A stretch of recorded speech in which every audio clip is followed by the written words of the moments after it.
En otro episodio de ¿Sabías qué? Vamos a revisar brevemente cómo fue el primer contacto de otros países europeos o asiáticos con el tabaco, y empezamos nuestro viaje en Japón, y es que fue gracias y precisamente a un naufragio de un barco en 1542 que los japoneses conocieron del tabaco, y su afición fue influenciada por los modos ingleses, incluso llegando a crear clubes de fumadores y a elaborar sus propias pipas que llegaban a ser en plata repujada, y que los samuráis solían atárselas en la espalda o junto a sus katanas. Sin embargo, digamos que el mayor signo de aceptación por parte de la sociedad japonesa vendría de la mano del shogun en 1596, quien plantaría tabaco en su palacio en Kioto. Por su parte, en China, su ingreso se dio a través de los enclaves comerciales que los portugueses tenían en Macao, y uno de los primeros usos que se le daría a esta planta sería para repeler la malaria, como lo atestiguó en su momento el médico Chan Chuen Ping.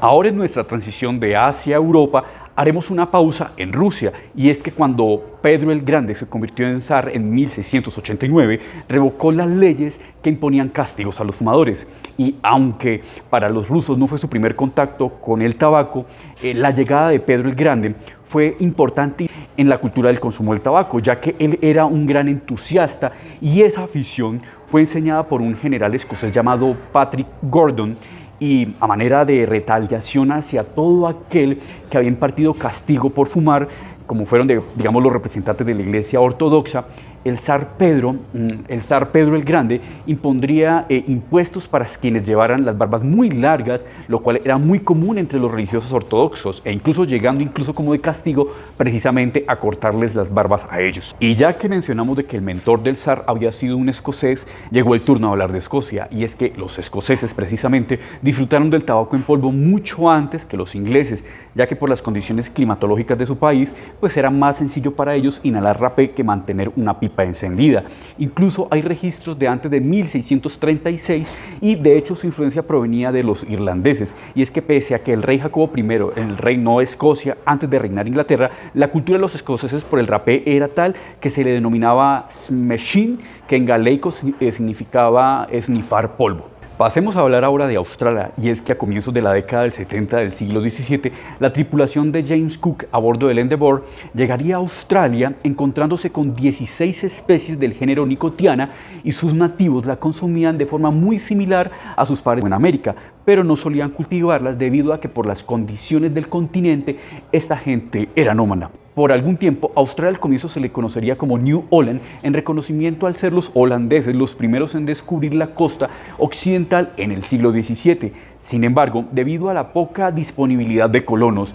de querer llegar a dichas tierras, y a que las cárceles estaban llenas en otras colonias, hubo una oleada migratoria durante 1787 a 1791 de convictos, y con el tiempo los indígenas sucumbirían a los vicios de la comida y el tabaco procesado. Bueno, y por último hablemos del continente africano y su historia de amor y odio con el tabaco. Y sucedió que con los viajes de Vasco da Gama durante 1497 a 1499, los portugueses se apropiaron de antiguos puertos comerciales de los árabes en Sofala, Mombasa y Hormuz, y debido a que el Corán no oponía el consumo del tabaco, los musulmanes lo acogieron y lo distribuyeron en sus embarcaciones por toda la costa africana oriental. Al principio del siglo XVI, el tabaco se importaba desde Brasil, pero finalizando ese mismo siglo, se cultivaría por toda África ecuatorial. Las tribus africanas previamente bebían los humos de las hierbas, como el cannabis, al que denominaban daga, y posteriormente introducirían la pipa de agua